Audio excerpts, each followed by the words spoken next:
Halo teman-teman, ini adalah Ucup. Ucup adalah seorang mahasiswa yang baru saja pindah ke daerah sini. Sekarang, Ucup ingin pergi berbelanja ke Indo April. Akan tetapi, di daerah itu terdapat banyak Indo April. Jadi, sekarang Ucup kebingungan ingin memilih Indo April yang mana yang paling dekat dengan kosan Ucup. Setelah mencari informasi, ternyata kebingungan Ucup itu bisa diatasi dengan algoritma Dijkstra. Jadi, apa itu algoritma Dijkstra? Mari kita bahas. Sebelum masuk penerapan algoritma Dijkstra, sebelumnya mari kita telaah dulu apa itu algoritma Dijkstra. Algoritma Dijkstra dipublikasikan pada tahun 1959 oleh Edgar Webb Dijkstra. Algoritma Dijkstra ini bertujuan untuk mencari lintasan dengan jarak terpendek pada sebuah graf. Graf yang dimaksud adalah graf yang berbobot. Lintasan dengan jarak terpendek ditemukan berdasarkan kos atau bobot paling kecil antar simpul. Jadi dalam sebuah graf yang berbobot, yang mana tiap sisinya memiliki bobot atau kos masing-masing yang berbeda-beda, dengan algoritma Dijkstra ini dapat ditemukan lintasan dengan kos atau bobot paling kecil dari poin awal ke poin tujuan. Edgar Webb Dijkstra pernah berkata, "Simplicity is prerequisite of reliability," yang artinya kesederhanaan adalah prasyarat keandalan. Baik, setelah mengenali algoritma Dijkstra, sekarang kita bisa memasuki ke dalam penerapannya. Algoritma Dijkstra bisa dipakai untuk memecahkan permasalahan jarak terpendek atau shortest path problem terhadap sebuah graf berarah atau directed graph. Bayangkan kita ingin pergi dari rumah ke pasar. Tentu saja perjalanan dari rumah ke pasar tersebut memiliki rute yang berbeda-beda. Dan rute-rute tersebut pasti memiliki jarak yang berbeda juga.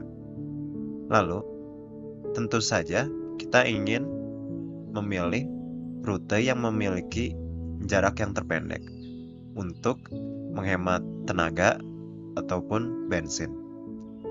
Algoritma Dijkstra bisa digunakan untuk mengatasi permasalahan tersebut. Lalu di sini ada langkah-langkah untuk menggunakan metode tabel untuk memecahkan permasalahan tersebut.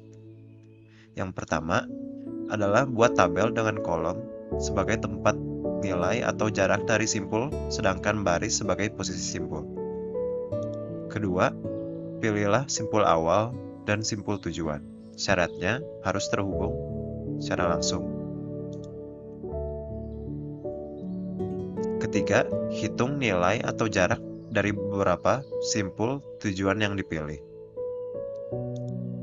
Keempat, jika simpul semua telah diuji, maka pilihlah nilai atau jarak yang paling kecil. Dan yang terakhir, kelima adalah simpul yang dipilih menjadi simpul acuan untuk tahap selanjutnya. Terus berulang dari nomor 2 sampai semua simpul telah diuji atau simpul tujuan telah didapati jarak atau nilai terpendeknya.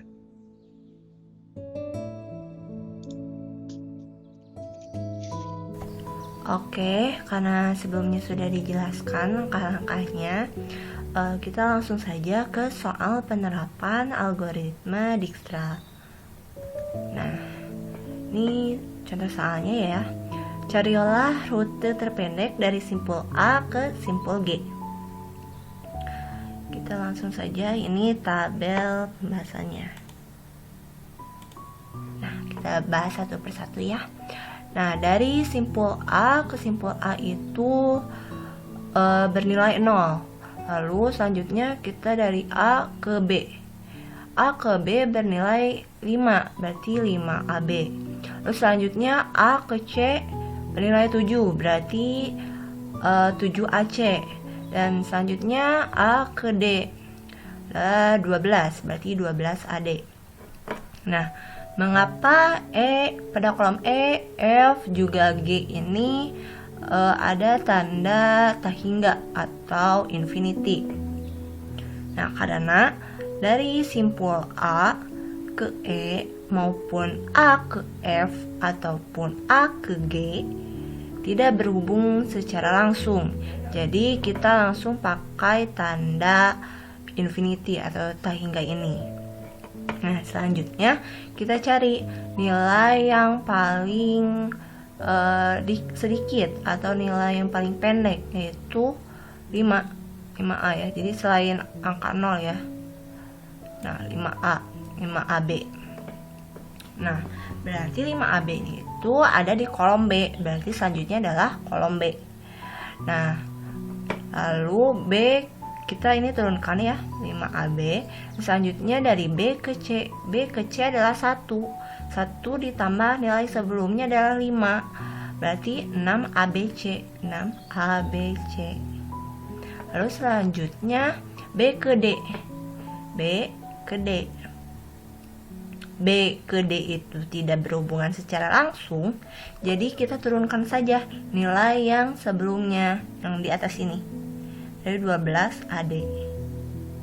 Lalu selanjutnya dari B ke E, 6 ditambah angka sebelumnya yaitu 5, berarti 11 ABCE.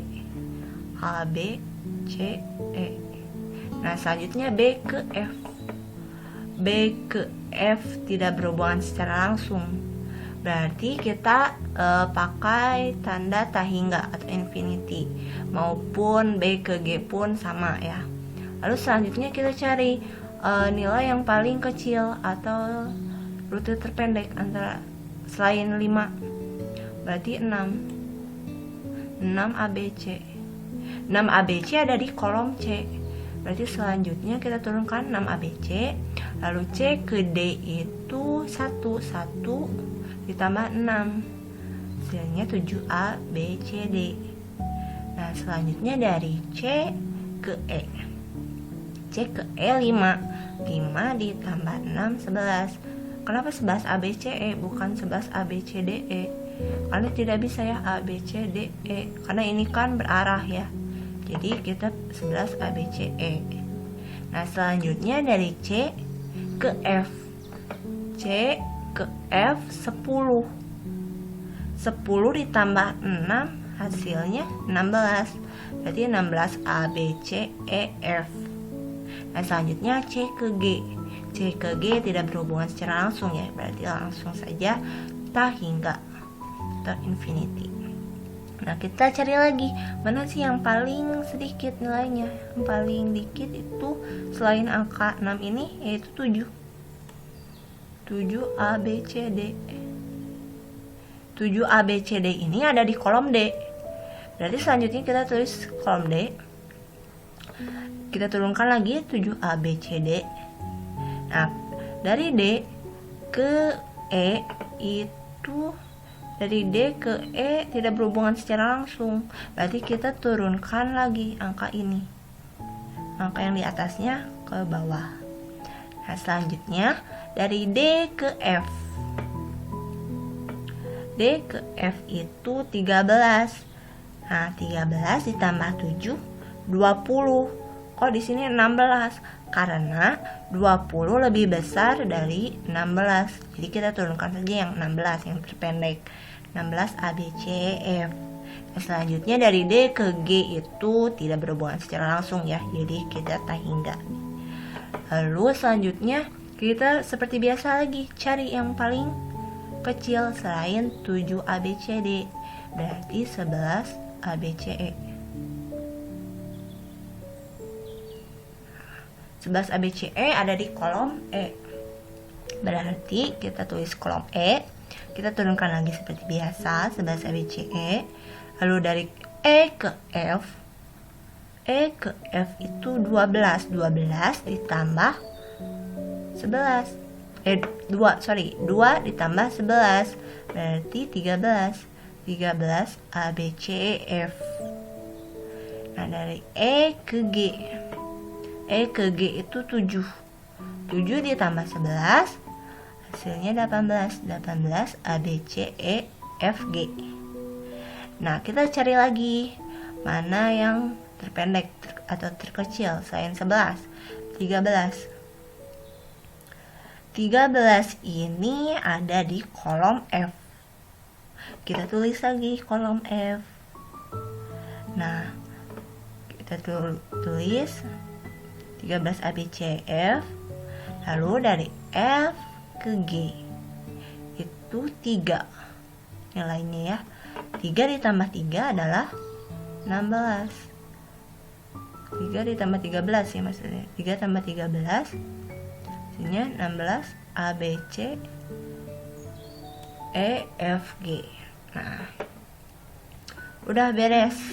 Lalu ternyata jarak terpendeknya itu dari A ke B ke C ke E ke F lalu ke G. Nah, jadi begitu ya. Lalu begitu hasilnya. Lalu sekian dan terima kasih dari kelompok 9 2B RPL UPI Cibiru. Semoga bermanfaat.